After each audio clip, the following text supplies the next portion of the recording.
Certified by Weather Rate. Sponsored by AC Designs.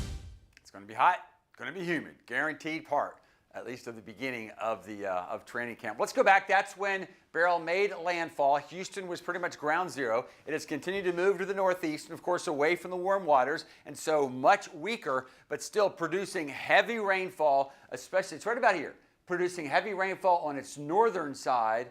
And then as we get to the southeast, where we have the warmth and the humidity and we have the afternoon heat, you see this? These are tornado warnings. 3 right now. They're in the Kentuckiana area. That's where Kentucky meets Indiana, right along the Ohio Valley.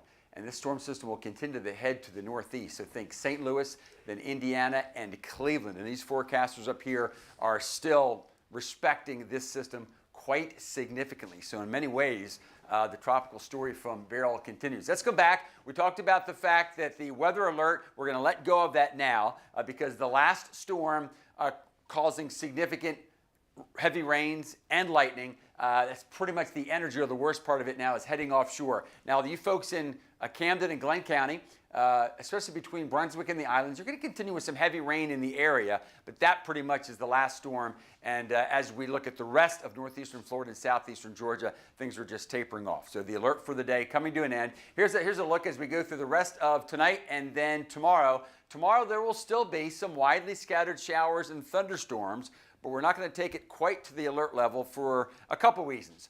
We think maybe 60% of us will be hit instead of 70%. That's our threshold. Also tomorrow, I don't think we're going to have the sea breeze convergence. You know, we have showers and thunderstorms during the day, typically during the summer. The amount varies, but typically somewhere they form because of the heat and the humidity. The really big events, like we had yesterday, like we had today, is when the West Coast sea breeze meets the East Coast sea breeze, or vice versa, depending on which is dominant. Tomorrow, it's going to be very tough for the East Coast sea breeze to develop at all. So activity is pretty much going to move from west to east. So we're not going to have that second level of storms. They're going to move through a little bit quicker. So yes, we're going to have showers and thunderstorms, but we're not going to go to an alert day. Anytime that we're talking about thunder, that means lightning, right? So keep your eyes to the west. Overall impacting about 60% of us. Going to make it all the way to the beaches, but whereas the storms today produce some gusts to over 40 miles per hour, maybe just 25 to 30 tomorrow, and maybe some slightly drier air. And that's because of Beryl passing off to the north may decrease the thunderstorms a little bit more as we get into Thursday and Friday. We'll talk about that potential